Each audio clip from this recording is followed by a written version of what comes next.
Hi everyone, how's it going? I'm Eric, continuing my series looking at science fiction cinema. I'm up to the year 1987 now, so getting very deep into the 1980s. And today I'm going to talk about Robocop, directed by Paul Verhoeven. There's some still shots from the film. You can see at the bottom there, that's Peter Weller as Robocop, Nancy Allen in there, Ronnie Cox at the top. So it's now considered a classic, this film, and it's really aged well, Robocop. I think for a few reasons. One is the way it handles violence in a way that other sci-fi films had in some ways, but it's more about a lot of commentary on cinema, on society, and violence with Robocop.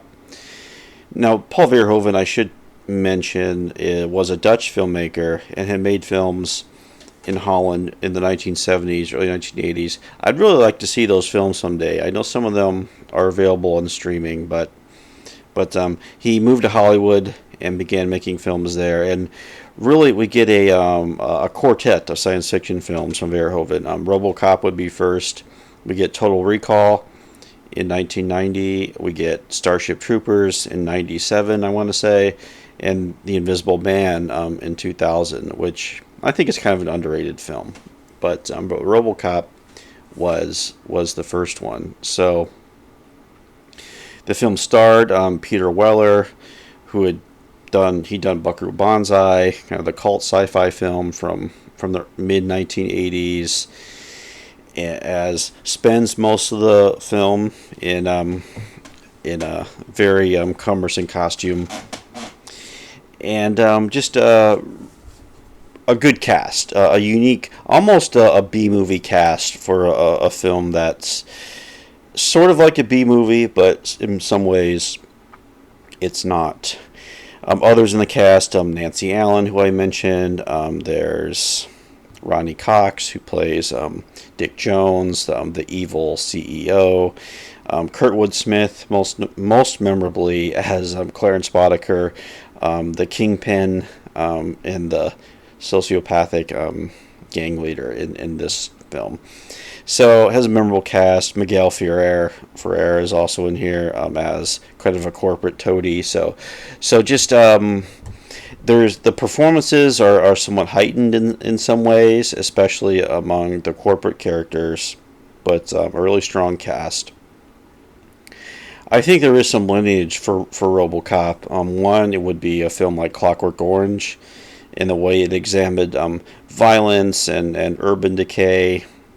I think Assault on Precinct 13, the John Carpenter film, especially the scenes in RoboCop this is set in Detroit, at the precinct in Detroit. So you just get the sense of like a city that's under siege, that's besieged. And I also think the Terminator is also a big influence on this film. And like even get a brief scene at a club, kind of like the tech noir in Terminator. So that I feel like that had to be a reference to the Cameron film. So RoboCop is building on a lot of what the genre was doing in the 70s and 80s, but I think this film really pushes it a bit further with some of the sensibility and the aesthetics that Verhoeven brought to it. I watched this film twice this week. I watched it with the commentary track, and I watched it without the commentary. And Verhoeven talks about growing up in Holland during World War II, when the country was occupied by the Nazis. Holland was also being bombed by the Allies, so he witnessed a lot of violence as a young child, and that's really affected the ways he makes films, and that's one thing to keep in mind. Just a little bit briefly on the story. So we're set in Detroit sometime in the near future.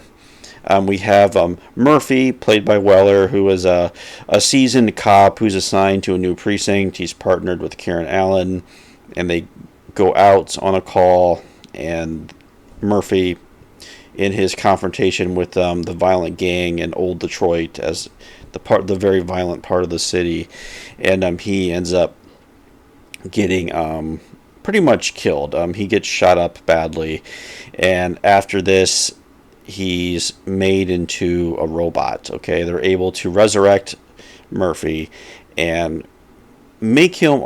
We never get a percentage, but he still has some of his humanity, and that becomes a big theme in the second half of the film. But that whole idea of the machine and humanity comes up there. Meanwhile, we have a corporation that wants to corporatize the police force, and they want to replace human law enforcement with robotic law enforcement. And we get a corporate boardroom demonstration of one of the robots early in the film, and something goes wrong, and one of the characters gets, shot up in a pretty violent way. Also, is the scene I mentioned with Murphy, with a lot of times there's so much gunplay in mid 1980s movies, like with Aliens, with the absurd guns, with Predator. We get that. We also get that in Robocop, but Verhoeven pushes it further. Like, we actually see, or goes for what bullets do to the human body, and like, we spend a long time watching Murphy get shot up, and it's very bloody, it's very disturbing, especially seeing the criminals laughing and celebrating as they're doing this to him. So this is Verhoeven really putting the violence in her face, saying, this is what bullets do. This is what really happens. Okay, and I respect that, and I think that was important commentary in the film. The second half of the film really is about, one half it's a revenge story of Murphy wanting to get Boddicker's gang who killed him, and also him trying to find his humanity. Okay, and we also have this corporate plot and intrigue, and that's another part of the film where, as I mentioned, the corporation wants to privatize the police force. There's a lot of fascistic imagery in this film, of which we get in a lot of Verhoeven movies, of the corporation. It's very conformist. Everything's about the bottom line, about money. It's all numbers and figures. There's really not much consideration for humanity at all.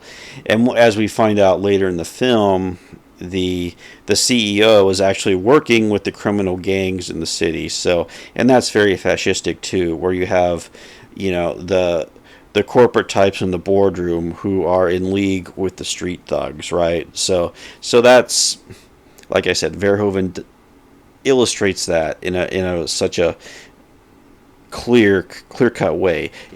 Verhoeven's not a subtle filmmaker. He kind of like almost avoids subtlety, but on some levels it is subtle. So, yeah, I like that. I like how he plays with our preconceptions as we're watching the film. So, and this is very much in tune with Reagan's America at the time. There's a lot of fascination with corporate culture, films like Wall Street, other films, even like Secret of My Success, Michael J. Fox. Like the whole idea that the way to success in Reagan's America was to become corporate. And that's, like I said, Verhoeven really satirizing that. He also includes a lot of media satire as well. There's a lot of scenes of characters watching TV and entranced with what they see. We get news reports that are more infotainment, and we get the sense that the world is really getting more and more violent and frightening. And we see newscasters. Lisa Gibbons, she was on Entertainment Tonight in the 80s. You remember her, but delivering like the awful news with a smile. That feels a little bit prophetic in some ways. The way TV media operates, and we get commercials too that are a lot of fun. He would do that in Starship Troopers too, like these just off the wall commercials of kind of like a quick advertisement for something ridiculous. So, like, there's a family doing a board game with nuclear war, so stuff like that. And so great touches throughout. The film kind of weaves between being very kind of really outrageous satire to moments that feel really emotional. and really human. I think Weller gets a lot of credit for that. It had to be difficult for him to give a performance in such a heavy costume, but he did a good job of that. And like I said, you could even call back to Frankenstein on this. It's almost like an inverse of the Frankenstein story here as well. So yeah, so it's on one level, it's a great violent action film. On another level, there's a lot of commentary about the 1980s and where culture was going. So that's two big reasons why RoboCop is such a classic. So yeah, those are my thoughts on RoboCop.